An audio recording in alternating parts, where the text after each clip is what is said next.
Indeed, fingers crossed indeed. Looks wonderful in Brazil today. Lovely, lovely stuff. Now, look at that. There's an extra tyre on the grid and it's round. Karun Chandok. Bless him. Well, I suppose he's not racing anything anymore, so what does it even matter? And it looks like we're live now after all. Hello, how are you going? My name is Jon Arbuckle. This is Turn 15 channel. Brazil Sprint action. Fantastic. Round 21 of the 2025 F1 season. Finally got that out. That's what she said. Fantastic. 24 laps today of the 4.309k circuit of Interlagos, one of the best tracks on the calendar. Very simple layout, quite historical layout as well. Still incorporates a lot of the old layout from what was, goodness, when did they build this track? Way back in the day, many decades ago. I think the 50s, the 40s, something like that. Very old track. Was dirt, now paved, very short now, very great, always good racing, which means this sprint format actually works at Interlagos because the racing's always fantastic, which is what we all tune in for. Lovely. Lando on pole today.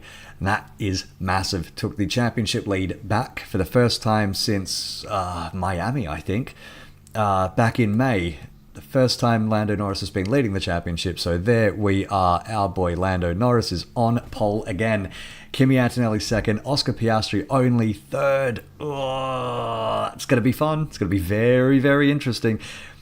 George Russell fourth. Fernando Alonso an amazing fifth in the Aston Martin. Verstappen sixth. Damage control today, I think, for Max. For the sprint, definitely, and we'll see what he can do in qualifying later on. Then Stroll seventh, quite remarkable from Lance Stroll. So tell you what, Aston Martins have actually done well today. Leclerc eighth on the grid, so Ferrari still in no man's land, still kind of struggling. Hadjar, a great night. Hulkenberg 10th, then Hamilton, Albon, Gasly, Bortoleto, Behrman is 15th, Colapinto 16th, Lawson and Ocon. That's your grid, 18 cars, because starting from the pit lane today, Yuki Tsunoda and Carlos Sainz, both of whom have made setup changes because their qualifyings were shit. Alright, there we go. So that's the grid. Should be fun. Race will kick off in about 5 minutes time. So until then, a few things maybe we can get through. For example, Franco Colapinto has been confirmed. He's staying in the Alpine seat for the rest of this season and for next year as well. There was a lot of talk about maybe Jack Doohan will come back, although I never believed that one for a second. There was a bit of talk about maybe Paul Aaron will take over for the rest of the season, or Alex Dunn maybe when he left the McLaren junior program. A lot of people were thinking, including myself, maybe there was an opening at Alpine for him. Turns out no. I don't know what's going on with the Alex Dunn thing, actually. That's gone very quiet. I have not heard a whisper, and I have my eyes and ears all over the place. I haven't heard shit about Alex Dunn, so who knows? Who knows what's going on with him? Either way, Colapinto staying in the seat. Now, Colapinto is,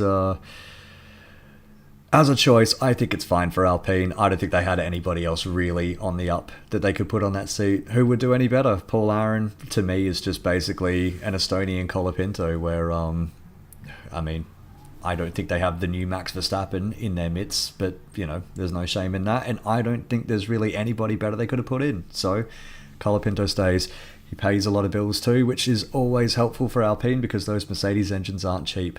Neither are crashes, although to be fair to Franco, he's cut that out mostly in the last few races. He's actually looked pretty okay the last several Grands Prix. He's finally getting really to grips with it. And I gotta tell you, the Alpine seat is a bit fucking cursed this year because that car it started bad, it's ended bad, and they stopped developing it basically halfway through the season. I think by the time they got to Spain, they said, that's it, the tap is totally off, no more new bits are coming onto this car, and you can tell because it's slow, it's a pig, and Alpine will, for the first time ever, Team Enstone are going to finish dead last in the Constructors' Championship. Now, there's still 4 races to go, and Alpine pulled a rabbit out of a fucking hat here last year when they got a double podium in the Grand Prix, which was just incredible. Very, very much helped by the red flag. Hello, yes, you don't need to make a ruckus. Come on. Gotta love cats, don't you? Where was I? Yes, Alpine. I don't see them rescuing shit this year. They were very fortuitous last year in the Grand Prix in Brazil, and it kind of saved their season, saved a lot of blushes. They're not going to get bailed out like that this year. They also don't have Sauber struggling and propping them up from last place this year. I think Alpine are doomed. That said, it's good for Colapinto that he gets another crack at the whip next year with a Mercedes engine. Good for Gasly as well. Gasly, who is been doing okay, actually, to be honest. I mean, 13th on the grid is nothing to snort at for a car that has been a great, great disappointment all season. With an engine that is about to be shut off, and I think with a workforce that is about as demoralised as it gets. Now, they're going through the starting grid on the Sky broadcast. About 2 minutes left until the race starts. And what else do we have now?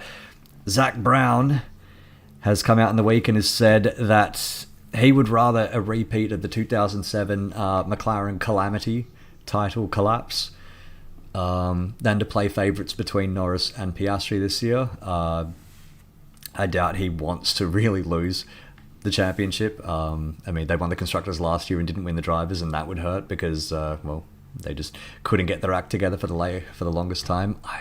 See Max starting 6th today after Mexico last week, where Lando just put his foot on the rest of the grid. I think I'm starting to really doubt the Max comeback. Now, it did look almost, it was very unlikely. It looked almost like a real glimmer of hope.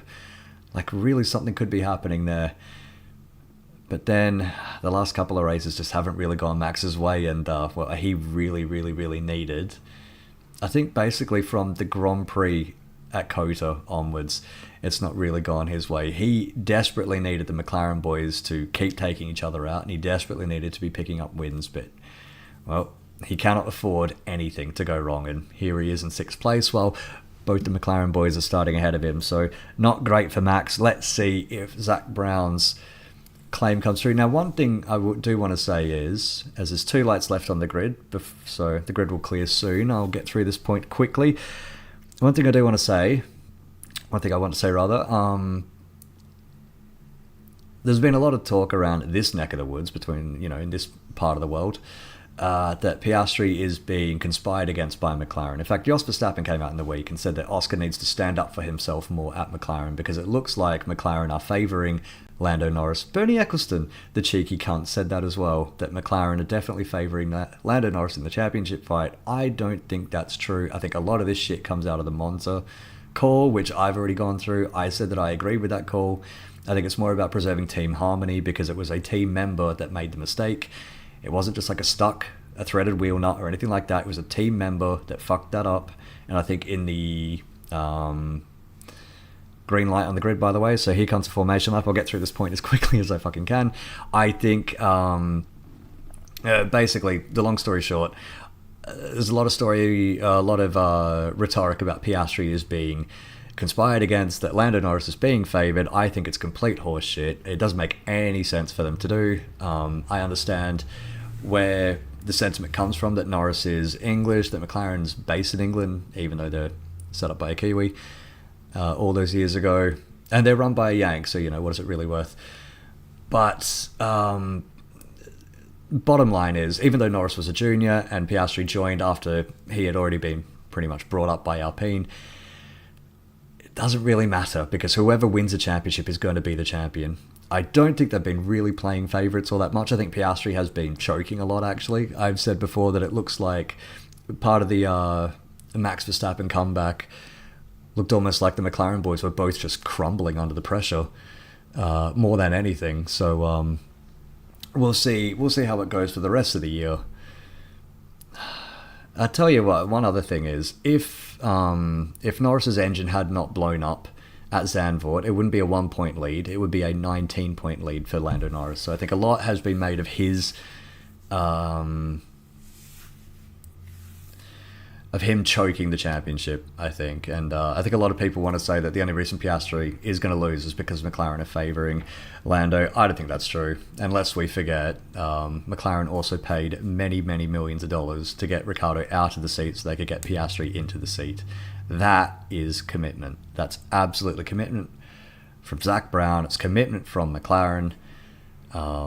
Yeah, I don't believe that whole favouring thing for a second. And honestly, between Norris and Piastri, I think the more deserving champion this year would be Max Verstappen anyway. But whatever. May the best man win. Looks like the best man could well win. Because that's generally how it goes. It's not often I don't agree with the eventual champion to be the winner. Generally, it is the most deserving driver who ends up building the points and winning the championship. It's not like a NASCAR thing or anything like that. And here we go. Formation lap is almost done. Lando Norris pulls up to his grid spot. Antonelli pulls up beside him. Very interesting, actually, Antonelli. Second on the grid. He got a sprint pole earlier this year, didn't he? Where was that? Can't recall. But he's starting to come good as well. He had a real dip in form partway through the year, but it looks like he's really coming back strong. So let's see what Antonelli can do for the rest of the season. I've got high hopes for that kid. Really high hopes. It hasn't all gone his way this year, but it's generally been pretty okay, I think. It's Carlos Sainz pulling back into the pit lane. Of course, he's going to be starting from the pits, so green flag at the back is waving, even before the last cars are pulled up to their pit. So here we go, 2, 3 lights, 4, 5, out, here we go. Decent start out of Lando, decent start out of Piastri, not a great start out of Kimi Antonelli. Look at, there's a little bit of moisture still on the track. Kimi Antonelli keeps hold a second, Piastri third, George Russell fourth, Max Verstappen's jumped Alonso, he's up to fifth. Look at Alonso. Oh, Hamilton's had a good start as well. Is that Hamilton up to 8th, I think? Good work, Lewis. Oh, big action at the back. Who was that? Lawson and Behrman, I think. A very rude move by the Red Bull there. Oh, yellow flag. So who's this for?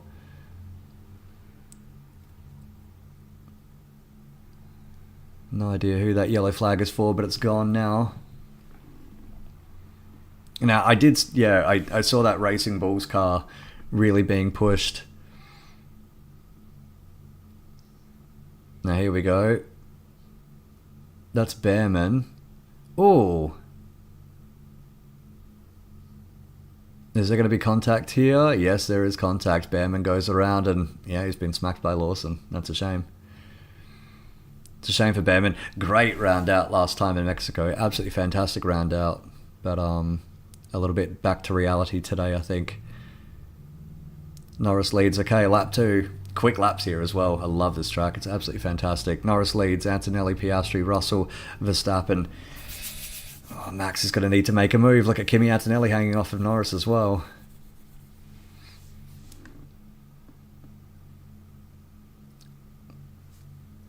Actually, in all my excitement, I haven't even mentioned tyre strategy. Was a little bit of a split, so both Mercedes and Verstappen and Leclerc on the softs, Albon and Hajjati, everybody else on the mediums. There it is on the TV as well.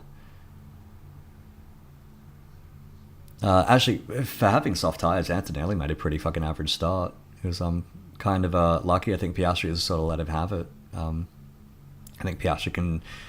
The big thing is, for Piastri and for Verstappen, both of them now chasing Norris, they need... It's a conundrum for them. They absolutely need to take a chance to get more points. They cannot have Norris jumping out any further than he is. At the same time, they really, really can't be risking any silly business.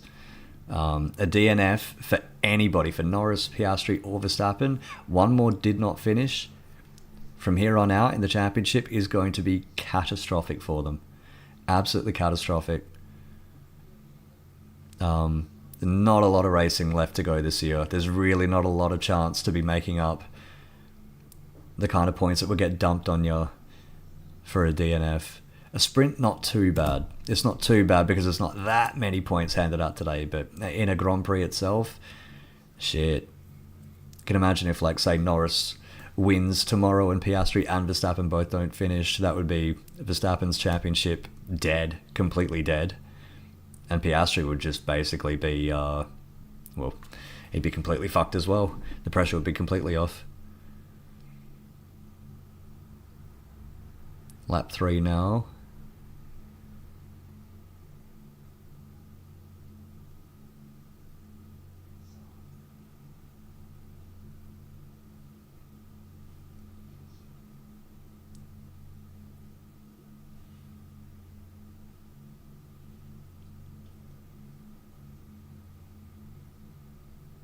You can see just how wet the back straight is.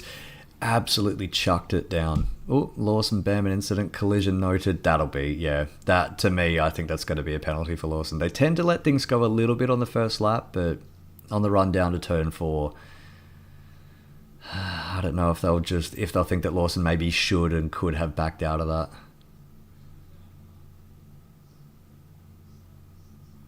Yeah. I want to see another replay of that because we only had onboard from Behrman. I want to see onboard from Lawson as well. Oh, here we go. A replay of the start. Yeah, Norris nailed the start. He hasn't done that a lot this year, but he absolutely nailed it. Piastri squeezed to the outside, just kind of backed out of it. Not a lot of grip there after all the rain overnight. I think there was like a cyclone that went through Sao Paulo overnight, so it really has given the place a decent scrub. A decent power wash. Now, Lewis Hamilton, this should be a great start actually. How did he get this done? Just goes to the outside. He's already gotten a couple of places into turn 1. Looks like he's just going to creep around the outside of Lando Norris, which turns to the inside. Squeezes him out. Good stuff, Lewis. That's a classic Hamilton start, that is. Except that it's not from pole. Now, here's Piastri again. So he got a decent start, a decent launch, and just kind of nowhere to go with it. The thing is, Antonelli could be brave there as well because he knows that Piastri's likely going to back out of it. Yeah, that's the Lawson and Behrman into turn 4. Yeah, I mean, Lawson pushes me in the grass and turns in. I mean, the contact was made kind of right on the outside of the track, though. Don't know about that. I mean, if the stewards throw a penalty Lawson's way, I don't think he would have a whole lot to complain about. Who knows? We'll see. We'll see. Either way, Lando Norris now 1.6 seconds up on Antonelli. I mean, it's going to be interesting between Lawson and Tsunoda who ends up getting that second rare Racing Bull seat. Part of me thinks it'll be Lawson. Another part thinks it'll be Tsunoda. Another part of me thinks that they might just go nuclear, throw both of them out. That's Piastri out. Piastri's out. Piastri is out. Piastri has crashed. What was I saying? It's going to be massive. The next DNF, Piastri is in the barrier. It's all over. Unbelievable. Ooh, another crash at turn 3. There's got to be something on the track there. There's 3 cars off. Oh, Bortoleto and Colapinto. Oh, God. The two... One definitely is a homegrown hero. The other one's pretty close to there. Oh, Piastri's car is trying to leave the scene when he's climbing out of it. Now, what has gone on there? I remember, what was it, 2003? There was a river going down that corner that was throwing cars off the track. I want to see the Colapinto one again.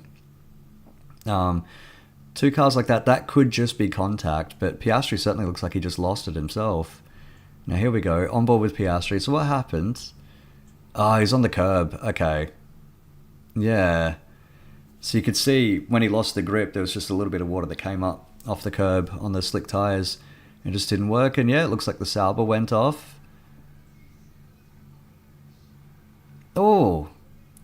That is, yeah, Colapinto and Hulkenberg both crashed. I thought it would be Bortoleto. I mean, the TV graphic said it was Bortoleto. I thought that they were close together and they would have been fighting each other, but Shit, that's three, yeah, safety cars out, obviously. That's three separate wrecks.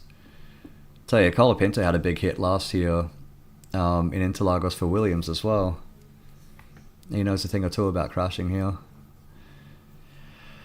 It's a shame. I mean, that's three separate incidents all off what looks like the same patch of water. That's incredible. Well, Norris is going to throw 8 points likely, unless Antonelli and Russell want to do anything here. That's bad news. That's very, very, very bad news for Oscar Piastri. That would be red flag. Okay, well. Now, that to me says that the barrier has been damaged. Which isn't that surprising considering that turn 3 barrier just had 3 cars pummeling it.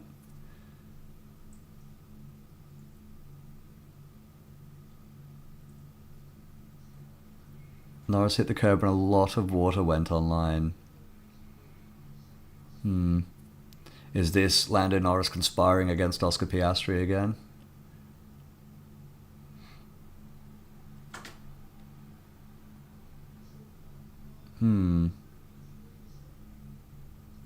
It's a bit like, you see this every now and then in the World Rally Championship.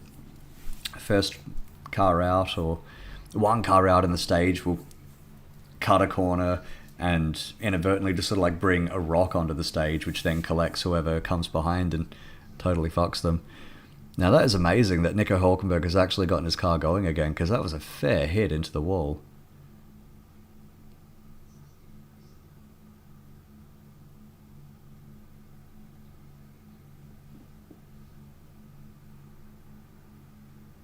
Surely Hülkenberg's car is going to be fucked.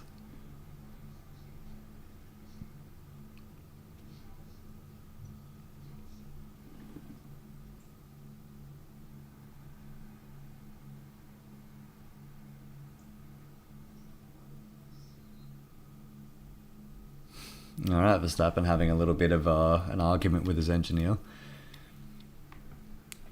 It's never a good sign.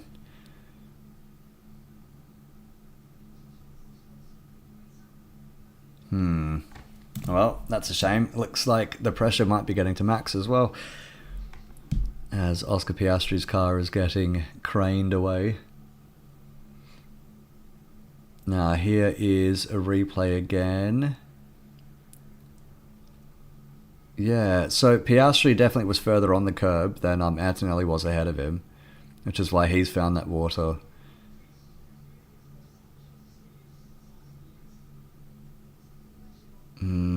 That's just unlucky, really. Yeah, look at that, a lot of water on the Sauber as well, so that will send Nico Hülkenberg around. This is just like what happened in 2003. Only it was a proper river of water that was catching out drivers that day. It just reminds me of that, because you'd have one car's crash and then another one kind of joins it in the scene, then another one does too. Yeah, and that's just... everybody who went too hard on that curb, it looks like, has just totally gotten fucked from it. Oh, and that's a replay. Oh, Colapinto actually hit the fence. The initial crash actually missed the tyre barrier, it just hit the Armco. Watch this, so on board with Colapinto here. Goes around. Oh, that's a big hit. Yeah, that is a big hit. I mean, these cars, they carry amazing speed. Absolutely amazing speed through some of these corners, and just the weight of the cars now, even the slower speed wrecks, I mean, shit, you'd fucking feel it. Look at that rear wing just hanging off that Sauber. There's no way that thing is joining in again. Not unless they can replace all of that under the red flag. That thing looks absolutely fucked. I mean, they've got a new front wing on it, but no rear wing at Interlagos and a Sauber does not generally mix. Just ask Mika Salo. So, red flag, here we go. That's it. So we're just going to be standing around, holding our balls. If you're the cat in the background, you're going to be licking your arsehole the whole time. As we wait for a restart. So, how about that? Lap 8. Oh, just like I should just turn back and watch the soccer. Norris, Antonelli, Russell, Verstappen, Alonso, Leclerc, Hamilton, Stroll. That's your point scorers as it stands. And then Gasly, amazingly, ninth. Albon, Hadjar, Bortoletto, Lawson, Ocon, Behrman, Tsunoda, Sainz, and maybe Nico Hulkenberg.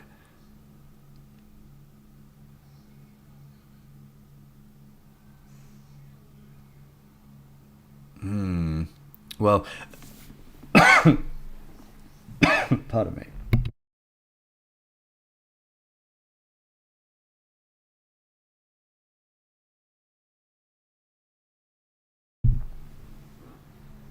Goodness, as I just choked to death.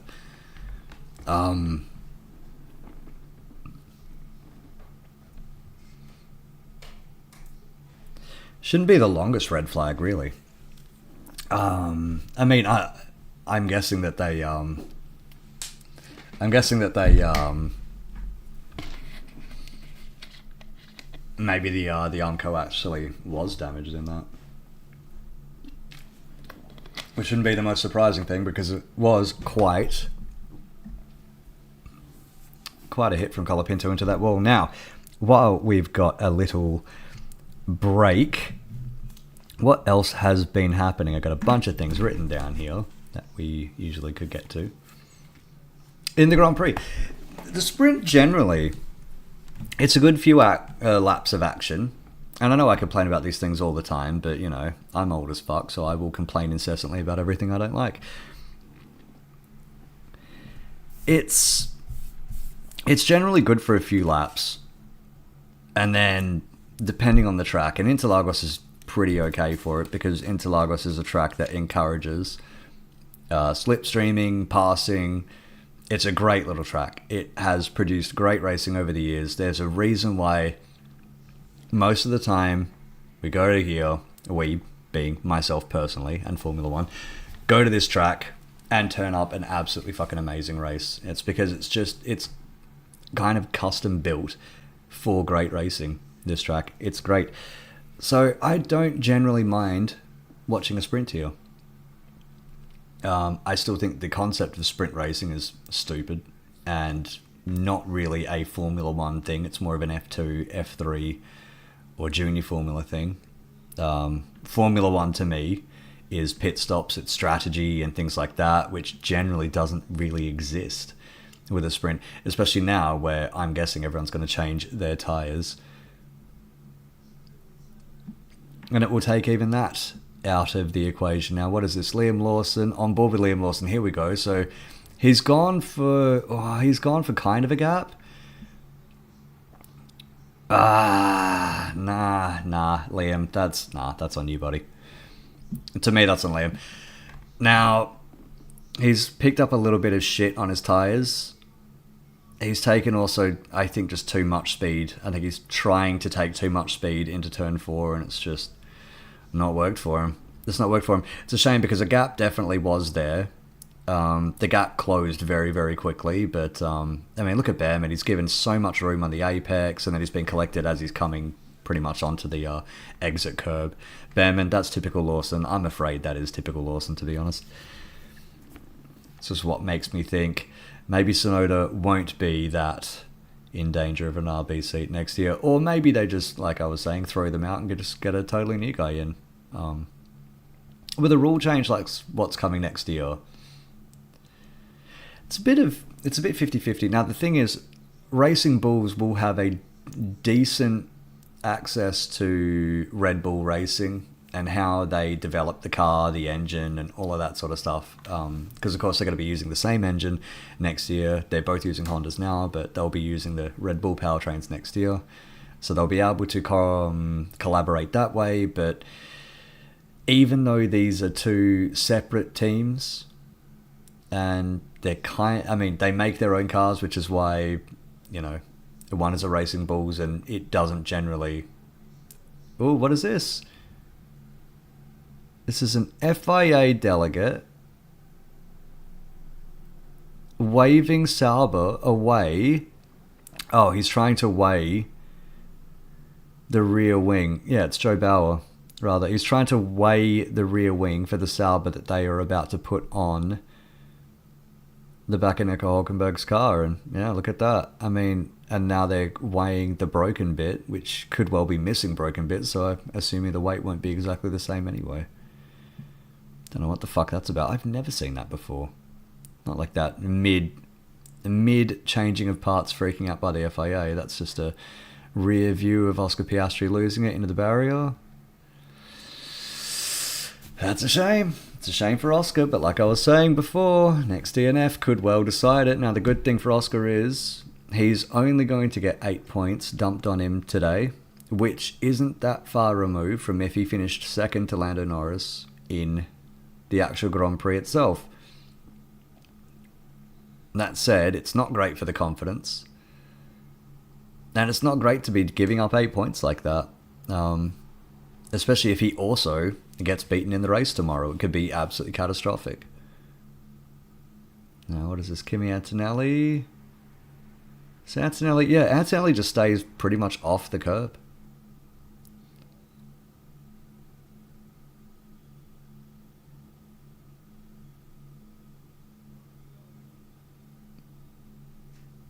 This is on board from Bortoletta. Yeah, Colapinto just hits that curb and it just sends him. No, I mean, no mystery there. As they're going through all of these replays. Yeah, the Racing Bulls thing now, they will have access to Red Bull, so they're not going to be completely in the dark when it comes to developing the car for the next year's rule sets. And I mean, you make a car, but then you also have to develop it through the year, so they'll see. They got a little bit of extra access to information to use. They're not going to be flying completely alone and blind like, say, an Alpine or an Audi or something like that. This is Karen Chandok's just talking about something. Now, Racing Bulls could well just say, you know what, Lawson is a total dead duck, and Yuki Tsunoda's had his chance and off to Super Formula or IndyCar with your buddy.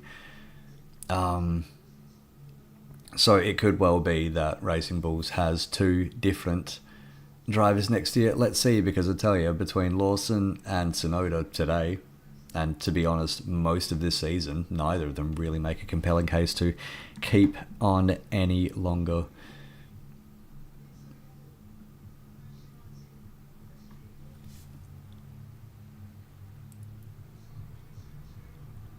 As far as who they would bring in, it could well be Alex Dunn to Racing Bulls, which is something I heard after he had left the McLaren Junior program. Yeah, we're just endlessly watching who hits the curb and who doesn't. Replays. I think it's pretty easy to figure out what's happened at turn 3, to be honest, so whatever. But Lindblad, I think, will definitely be in one of the Racing Bull seats. As for the other one, who knows at this point. And honestly, looking at all of them, it's all kind of uninspiring. But what else has happened in the week? Charles Leclerc got engaged. Congratulations to him. Well done, lad. I think it really makes a difference to his fate right now, because Ferrari don't run off good vibes. Ferrari run entirely off just empty hopes and wine, I think, at this point. That car just isn't going anywhere. Fundamentally, it doesn't work. They have not been able to make it work all season. 6th and 7th, as it stands right now, isn't great. That's a shame.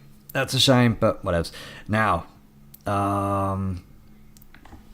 2-stop races, I've heard, might be a thing next year as well. The FIA, Pirelli, I think they're all discussing whether to mandate 2-stop races like we had in Monaco earlier, whether that would be a good thing to help spice up the racing.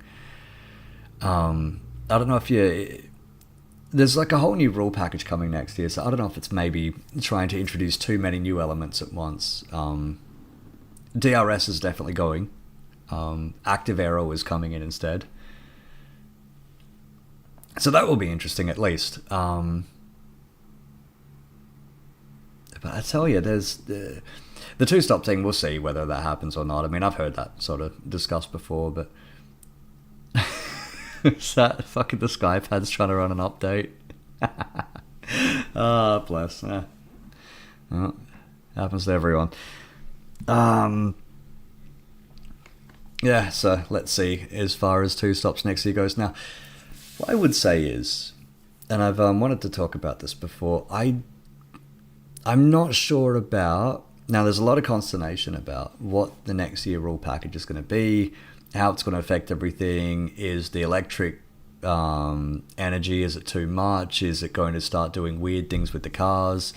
Is it going to be too much harvesting of energy, and how's that going to affect the racing, and all of these sorts of things.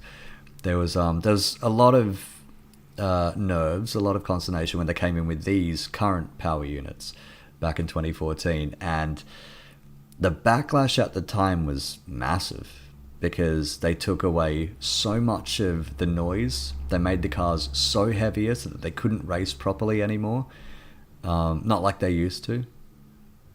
Not that the racing was spectacular in 2013, 2012, etc., but it certainly was better. The cars suddenly got so fat and so long and so lethargic on the track. Good start by Max, actually, on that replay. It affected it very negatively, and the lack of noise when F1 fans had been used to screaming engines for so long. Ooh, restart in 7 minutes time, lovely. There had been for so long this screaming massive noise out of the cars that just vanished overnight, and it took a lot of getting used to, and there's a lot of complaining about it. And I'll put it this way, Drive to Survive did a miracle job with F1 in terms of like popularity and shit, because it was a much worse product that they were trying to sell when Liberty Media ended up taking over from CVC in whenever that was, 16, 17. Yeah, it was a very much a diminished product. Now, how much the product, the racing itself, is diminished next year because of the rule package, we will see. What's concerning for me about it is the FIA has already, at least twice, tried to replace the power units. They've tried figuring out if they really need this power unit or not, and they were juggling, maybe we have it for a couple of years and then we bring V10s back. I heard something like they were going to run the new power units for 1 or 2 seasons and then just switch to a V10, like a stock V10 with hybrid fuel, or the synthetic fuels, or however they say it. Investigation after sprint, Lawson Behrman. Okay, well, whatever. I guess the stewards have more pressing things. Maybe they desperately going through their fantasy football teams trying to fix them. Now, what was I saying? Something about Formula One. It's probably boring. Yes, that's right, the new rules. Now, the FIA is flirting with bringing back V10s, which was never going to work in the current era. The cars are too far gone for that. They're too big. There's too many... I mean, back when they were running V10s, it's when they used to run like grenade engines and these tiny little cars, and they would put so much money into just kind of deliberately wrecking parts, almost like an old iPhone, where they would make something that was only supposed to last for like a session or two, then would blow up. They would cycle through 50, 60 engines a year, and cigarette money was flowing and everything was great. That's not the world that we live in anymore. That's just not how these cars work anymore. They're too heavy for these sorts of things. They would be rev limited, the part limited, the gearboxes are limited, all of these things are limited. So it would never work like it used to. So it was just a pipe dream to begin with. Then the FIA said, okay, V10s are out. What about V8s instead? Now, the FIA should be the new rule set's biggest advocate. They should be absolutely screaming and singing from the rooftops, these are great engines, this is fantastic, this is brilliant, this is what we want, this is the future, etc., etc. This is going to be exciting and fantastic to watch. The fact that they keep trying to ditch these fucking engines before they've even fired up in anger is a massive, massive, massive red flag to me. Pardon the pun. It's a massive red flag to me. It means that these things are going to be extremely expensive, and there's a chance that they're going to do weird things. And I've been hearing all of these stories about, having a downshift on main straights and things like that. I've heard a lot of weird things about the new power units that are coming. None of them are really positive stories either. Now, how to point... Oh, yes, that's right. That's one thing to change. 2 pit stops, 2 tyre changes per race is another thing to change. It's a little bit more... We kind of know what the deal would be with that. You just kind of get pit windows. I don't know how they would run it if they just say you have to run 1 of every dry compound per race. That kind of solves it. If they say you must make at least 2 pit stops, that's a different kind of thing. But I think one thing that they could do, and a rule change that they could bring in tomorrow if they really wanted to, is just say no more red flag tyre changes. Or you can change a tyre in the red flag, but you must complete at least 1 green or yellow flag pit stop. You cannot change tyres under a red and then that be the pit stop. You must do a pit stop because... that way you get rid of freak results like what happened in Monza in 2020, for instance. I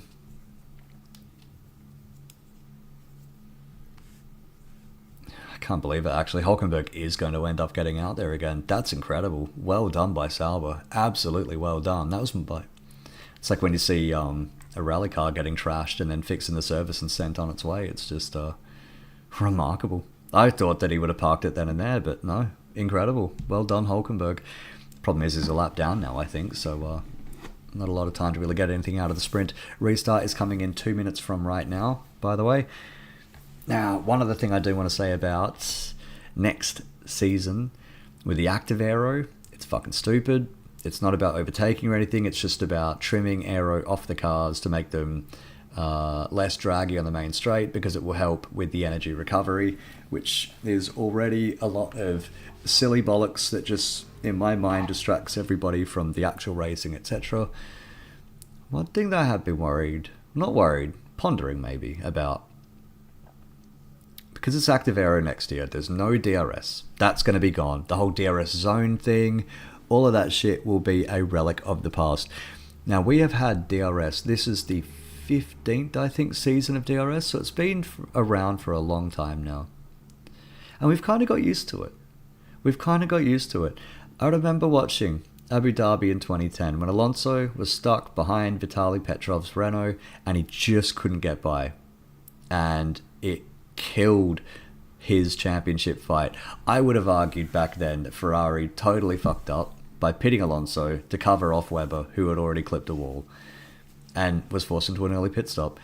And then by doing that, they let Seb Vettel run away with a win and end up winning the championship. To me, that was just bad strategy from Ferrari. But the big thing is that they were so upset that Alonso just couldn't get by this car, because it was, like I was saying, the racing was not spectacular. You could still get caught up, even with a V8 engine and all of that.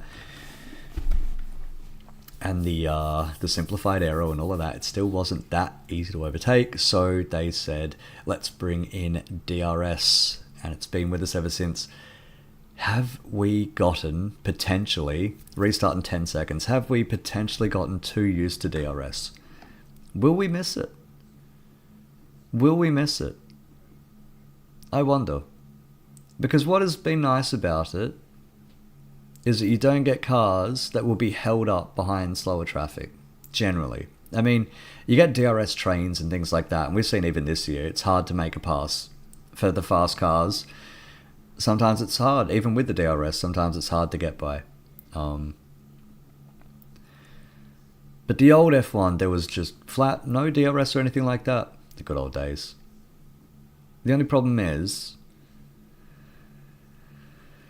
I almost can't believe I'm saying this. I don't like DRS. I don't like the gimmicky part of it. I don't like that it's sort of a free kick, if you know what I mean. It's sort of a free pass.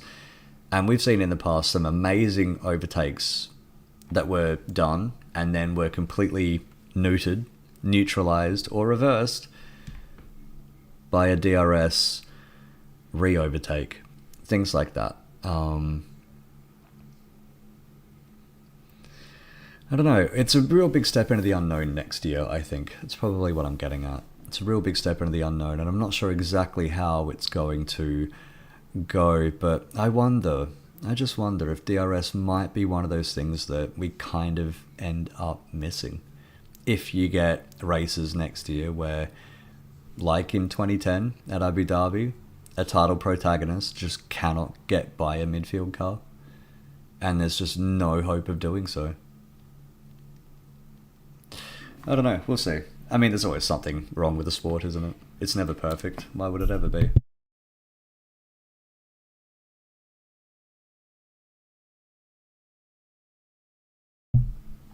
Ah, goodness me. Oh, rolling start. Okay, then. So, straight back into it. So, shit, here we go. I thought we would be having maybe another standing start. Straight to a rolling start. Here we go. So, coming up to the line. Lando Norris. So, he's waiting. He's really waiting. Okay, now it looks like he's going. There we go. Lando has taken off. George Russell side by side with Kimi Antonelli. Oh, George wants it, but he's not going to be able to go by. Ooh, cuts right across Verstappen. Verstappen has gone very wide. Oh, look at that Ferrari. Is that Charles Leclerc coming up beside him? Oh, man, there's a lot of passes that could have happened but didn't just now. Russell side by side with Antonelli now with the inside line. No, not going to be able to make it work. Alonso on the outside. Ferrari side by side. Looks like Hamilton stays behind. Oh, look at Max and Alonso going at it. Oh, a lot of water back there. Is everyone going to be okay? Looks like they will be. Oh, wow. This is quite a restart. Oh, that's Gasly and Albon getting quite close. Goodness me, well, there was a lot of action just now. There was a lot of things that maybe could have happened but didn't end up happening. A lot of passes that could have happened but just fizzled. Pardon me, fizzled out. So, actually, the running order has not changed. Norris, Antonelli, Russell, Verstappen, Alonso, Leclerc, Hamilton, Stroll. That was the top 8 before the restart. That's the top 8 after one lap, even with all of that side-by-side action.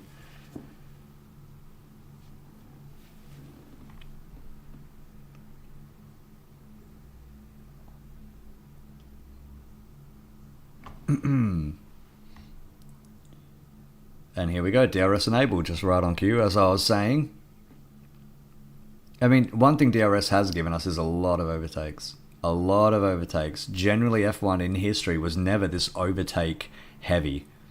I don't know, I wonder if maybe we'll miss that. Let's see. It's going to be very interesting next year. I mean, I'm reserving judgment until I hear the cars, see them in anger. It's going to be a very interesting time next year. Good or bad interesting, I'm not sure. Either way, lap 10 is almost done. Again, still cars 1 to 8 have not changed. Antonelli's now dropped to 1.2 seconds behind Norris. Russell's really following in close. Verstappen's dropped almost 2 seconds off, though. That was a big wipeout. It looks like George coming back across the track against Antonelli in turn 1, turn 2 might have actually spooked Max Verstappen.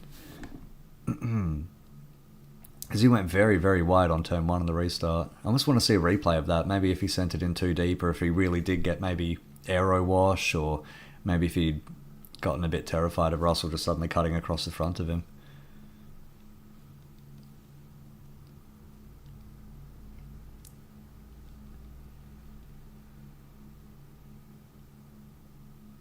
Looks like everyone's kind of getting settled in a little bit here.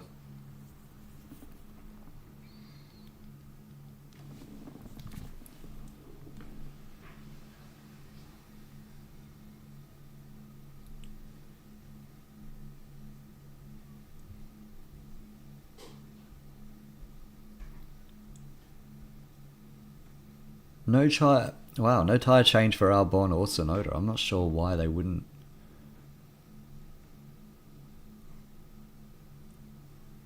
I I mean, unless they have no spare tyres to use, which can't be right because they didn't even go that far in qualifying. Either way, we're halfway done on the sprint.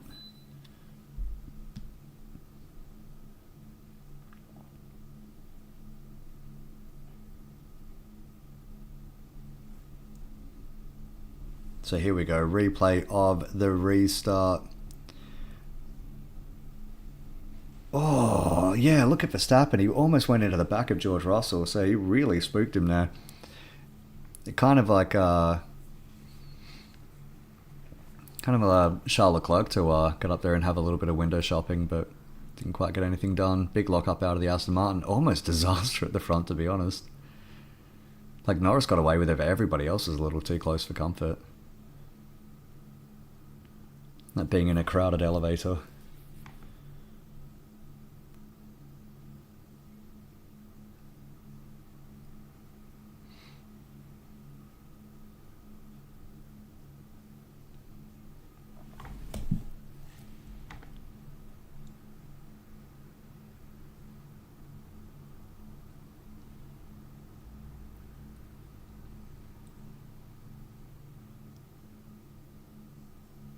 Alright, well the front cars are starting to gap, but at the very least, Alonso, Leclerc, Hamilton, Stroll, Gasly, even Albon, it looks like everybody really, until you get to Liam Lawson, everybody is really tucked up in a little group here. Now, this could be a DRS train, which is another phenomenon that DRS has brought about, which will end. Of course, what's this? Lando in general, the wind is getting gustier, especially in places like turn 12, so Lando's just getting coached by his engineer there. Nothing new under the sun.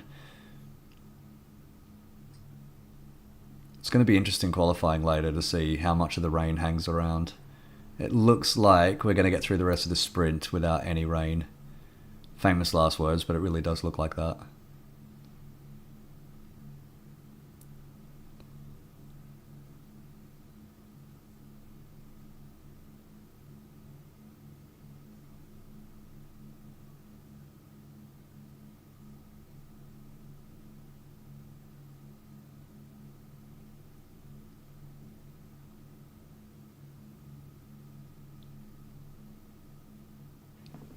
Oh, look at that.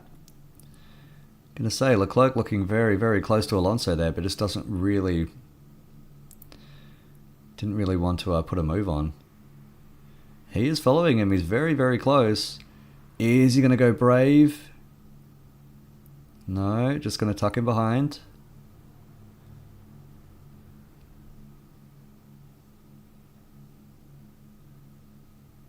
Now, you can see not just a racing line, but kind of a dry line on the track here, which is actually going to make overtaking quite risky and difficult. You see Max getting offline on the restart. Just all the extra moisture on the track would have helped to send him wide.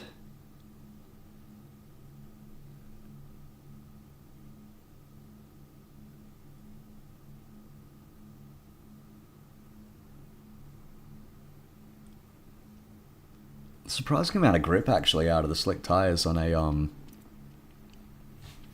track like that. I mean, as long as you're not riding a soaking wet curb where all the paint is, generally there's quite a bit of grip on these things. They generate so much heat that on a track that is mostly dry, let's say 90% dry, it tends to not be that much of an issue.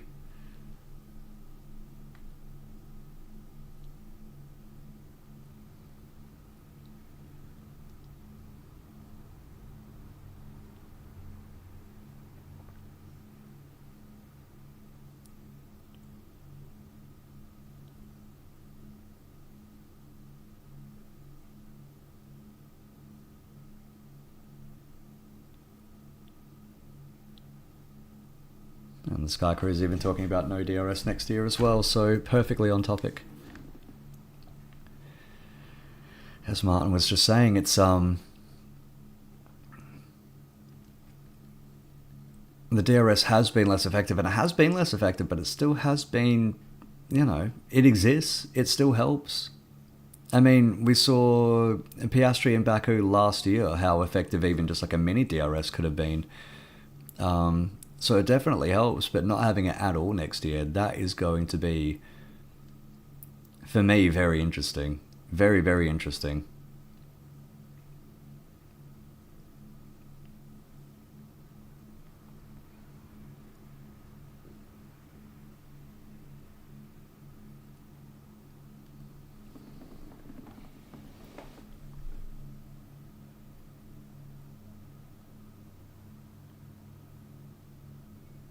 All right.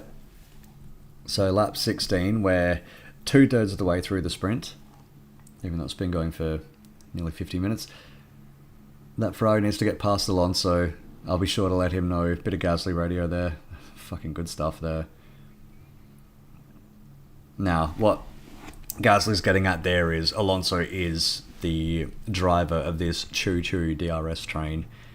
And if Alonso falls back, if the Ferrari gets by him, likely the other Ferrari will follow suit. And then everybody can kind of get on with their races.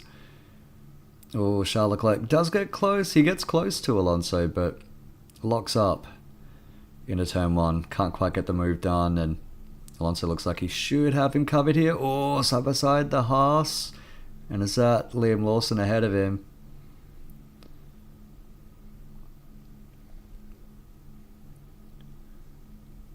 Oh, here we go. Ocon with a decent run. And the DRS open, so there, you can see it there. And he makes it there. Awesome. Good pass, Ocon, around the outside into turn 4. Gets it done. Well done, buddy. Good work. I tell you, Esteban is one who I thought probably was going to achieve more in his career. You know, now that he's been in Formula 1 for... God, when did he make his debut? 16? Yeah, the half of 16. It's been nearly 10 fucking years that he's been in here. Of course, he had that year off in, what was it, 2019, but he's been around for so long now, and even with one, again, fortuitous win, it's just... Behrman gets by along Lawson as well. Looks like they didn't touch this time. I don't know. I just kind of expected a little bit more out of Lawson. It's kind of strange to see him this deep into his career and he's just, you know, pissing around in a Haas. His teammate is being talked about as the Lewis Hamilton replacement at Ferrari, but nobody's really talking about Ocon going anywhere. In fact, the Alpine thing fell apart spectacularly. Lest we forget, he got ditched before his final race. He even made a special helmet for that final race with Alpine at Abu Dhabi and he never even got to use it. And, that's how things go when Flavio Briatore is running a team now.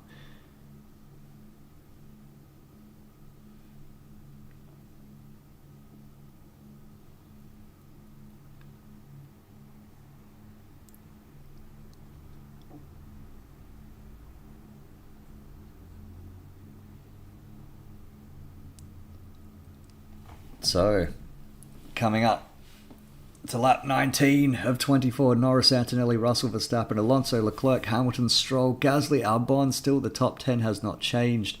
And it really overtakes the Ocon and Behrman on Liam Lawson since the restart.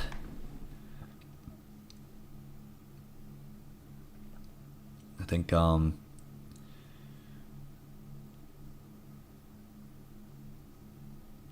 be worried if I'm Verstappen because that Red Bull doesn't look really all that competitive. Yuki Tsunoda's not really doing anything back there either. And apparently Yuki Tsunoda, he's had park for May changes, hence the pit lane start, but apparently that was a setup experiment that he's running in the sprint to see if, to see what will happen. If they can find anything to help them out for the Grand Prix itself for Max, but I mean, Tsunoda's not really made any sort of progress at all. There he is in 16th place, running behind Liam Lawson.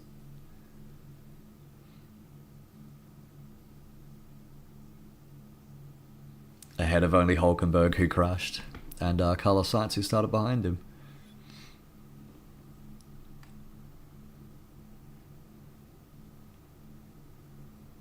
Nah, here's the big battle. Alonso, Leclerc. Leclerc's going to have to send it. He's going to have to absolutely send it to make this work, because otherwise I just don't see it happening.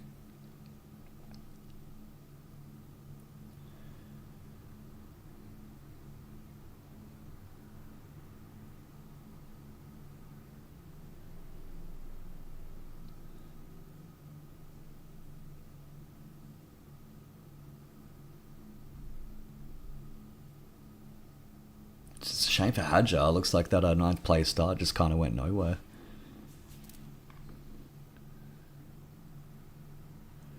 Oh, Antonelli now right on the arsehole of Lando Norris.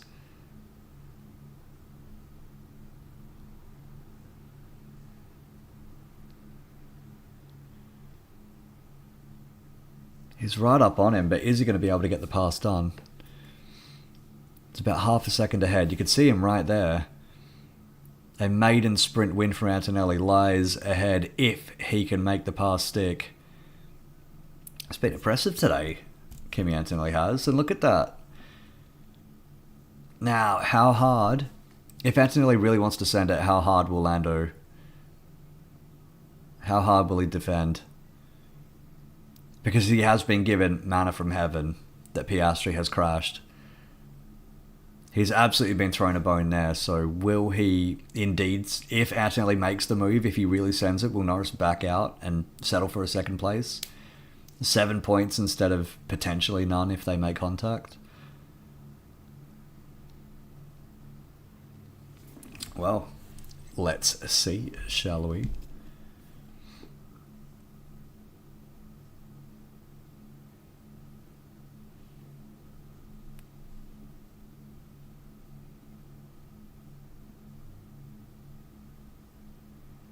He's right on him. I mean, 0.8 seconds this time up the hill. Surely that's not going to be enough, is it? I mean, they're running the same engines.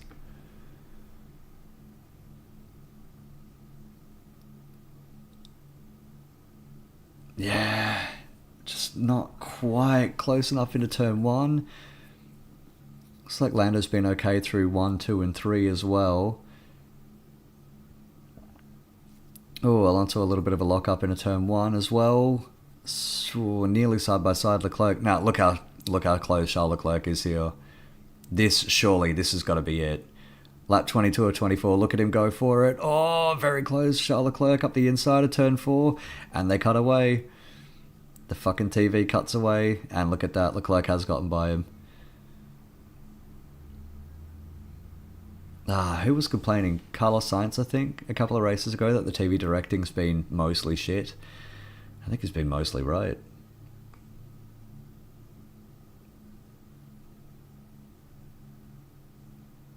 So Alonso v Hamilton, now that's going to be fucking great. That's what I call pure comedy.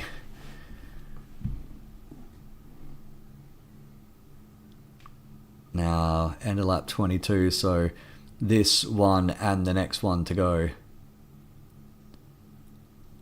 I mean, Antonelli is close. He was slightly closer last lap out.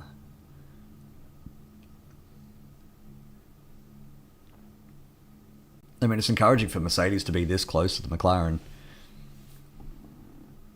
Even if it is a sprint. I mean, Mercedes usually do well here. I remember they won in 2022. It was George Russell's first win, I remember. It was fantastic. But they tend to turn up here. They tend to be alright here.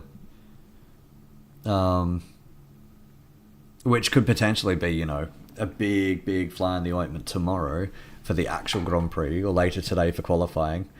So let's see what the McLaren boys can do. I would assume that a McLaren is going to be on pole later. Surely it will be. Surely. And surely it will be Lando Norris, because Piastri, well, let's see what he can do. Let's see how he can bounce back from that crash, because that's really going to, doesn't just hurt the points, it hurts the confidence as well. Oh, Antonelli on the final lap. Really close to Lando here. This will be it. This will be the final chance, unless he wants to get really creative in the hairpins. Actually, what's been the biggest thing here is that this is going to be the second race in a row that Antonelli has been ahead of George Russell. That's a big hit! That's a massive hit at the end. Who was that?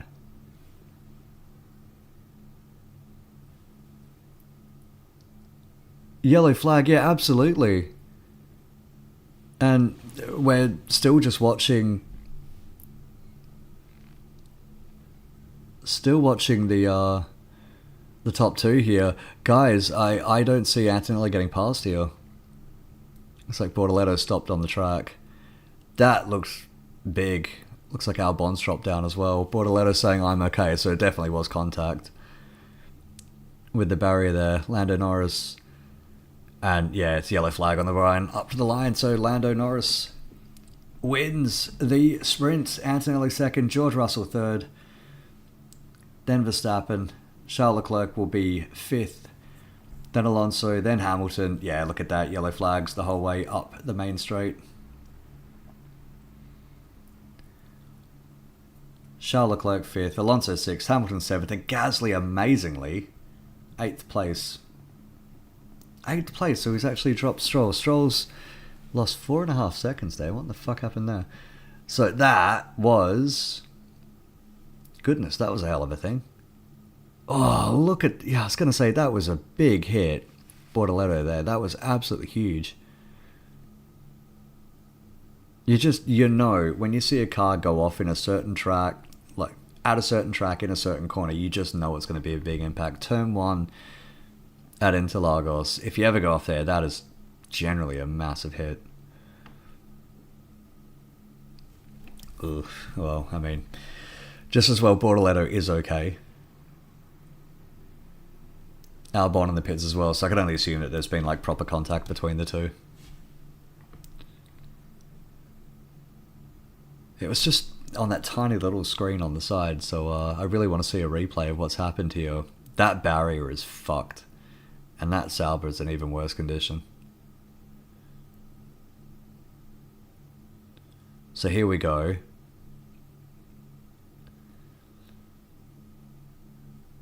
On board Bortoletto. So what's happened here? Oh, he just loses it. Wow, that's a fucking huge hit. Oh, good grief. So he's kind of... he's dived to the... My God. That is absolutely massive. It just... The car just totally got away from him into turn 1. Oh, there's a... Yeah, so there's a gigantic bit of wing just stuck into the Williams, into the side of the Williams. That's a huge hit for Bortoletto. Good grief. Did he just lose... He just completely lost grip, coming... Airborne as well. Fuck off. That is a massive hit. Ah, oh, Jesus, that's quick. Just... The rear just totally lets go, sends him into the wall, and just from there is a total passenger, and there's just no real runoff there. I mean, not at that angle. Jesus, that's insane. Well, I mean, the race is over, so that's the end of that. Lando Norris climbs out of his car, waves to the crowd. God, they'll be cleaning up that bits of Sauber. I wonder if we'll see Bortoletto out for the rest of the day. I get the feeling that car's not going to take part in qualifying. Maybe a pit lane start tomorrow. That's if he's fit to drive, because that was a... Fuck, that was a big hit. It's a really big hit, so... glad to see that he's okay, actually. Yeah, I mean...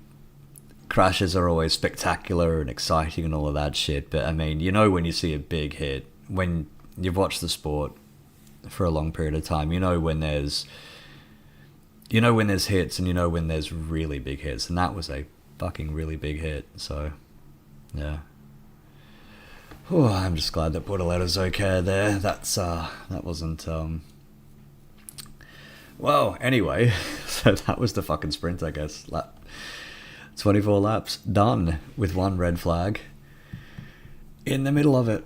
Look at that. It's been more than an hour, actually. This tends to happen sometimes in sprints. And I remember qualifying here last year was 6 red flags or some crazy shit like that. Just insanity. I wonder what happened to Stroll. Final lap. It looks like he's just... I mean, Gasly, look at that. Okay, so while we're here, Norris win. You know, basically did exactly what he had to do. Was pretty much perfect. Didn't take too much out of the car and got it home first. So well done, Lando. Antonelli was great. It's going to be fun to see what he can do in the Grand Prix itself if he's anywhere up the pointy end, because he did look very, very, very quick. Russell third, decent effort. I think he's not going to like being beaten by Antonelli, but you know, generally that's third place in a Mercedes in this era is pretty good. Verstappen fourth. I mean, kind of stemmed the bleeding there. He started fifth. Was it fifth? I think he started fifth. Ended up finishing fourth. No, he started sixth, sorry. Ended up finishing fourth, so that's okay. That's something for him, at least. At least he's caught up 4 points on Oscar. Or 5 points, rather, on Oscar. Alonso sixth. Leclerc fifth. Kind of, I mean, Leclerc's just going to do this for the rest of the year. The Ferrari's not going to be great. He'll get what he can out of it, but it's just, what can you do? Alonso, fantastic. Good stuff for Aston Martin. Hamilton seventh. Again, just like Leclerc. I mean, generally just Leclerc, but a couple of positions below, which has been the story of his season. And Ferrari. And Gasly, 8th for the first points that he's had in, goodness, since I can remember. When's the last time they finished in the points? It was a while ago. 1 single point for Alpine, so there's something for them, at least. A tiny little bone. It's not going to help them from finishing last, but, you know, that's what it is. Stroll 9th. Don't know what the fuck happened at the end there. We'll have to read up on that. And Hadjar 10th. Unlucky. Started 9th. A few cars ahead of him. Didn't make it. So maybe points went missing for Hadjar. Ocon, Behrman, Lawson, Tsunoda, Sainz, Hulkenberg. That's the rest of them. Albon ended in the pits with a bit of Sauber in his car. Bortoletto, Piastri, Colapinto, all crashed. Big hit. Big hit for Bortoletto. Big hit for Piastri, especially in terms of his championship. That is 8 more points that Lando Norris has thrown down. While Piastri is just looking at his pockets and they're completely empty. Not great. So, I mean, qualifying will be interesting. The race tomorrow will be interesting. The race tomorrow will be on in nearly 26 hours' time. It's an interesting time of year, I'll put it that way, in this corner of the world, to be up watching this shit at this time of the year. I mean, at this time of day, in this part of the country, located entirely within my kitchen. It's going to be interesting. Should be fun, though. Should be fun. I mean, that was pretty fun. I mean, not the most spectacular sprint that I've ever seen, especially around Interlagos, but a couple of big hits. But the bigger point, I think, was the championship point there. Or rather, the lack of championship points for Oscar Piastri. It's starting to fall apart. And that's not McLaren conspiring. That is Oscar, once again, not getting the job done. I think it might. I don't know. I mean, I'll put it this way. A lot of people wanted to write off Lando very early. They were saying the whole time he wouldn't make it. He's too fragile mentally to be a champion and all of that sort of stuff. And of course, Oscar's going to beat him. Absolutely, he'll beat him. Doesn't look like it now. Looks like a lot of people wrote Norris off too soon. I think a lot of people wanted to look smart before the fact. Not me, though. Not me, though. I was saying that the whole season.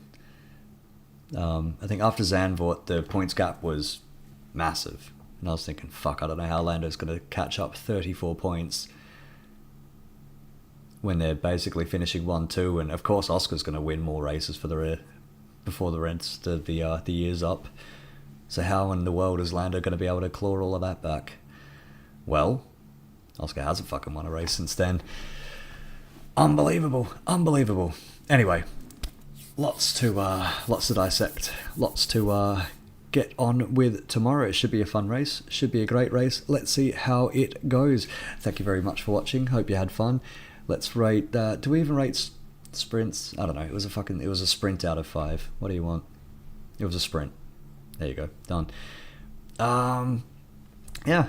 I'll be back tomorrow for the Grand Prix. Hopefully I'll be conscious. Hopefully I'll be somewhat awake.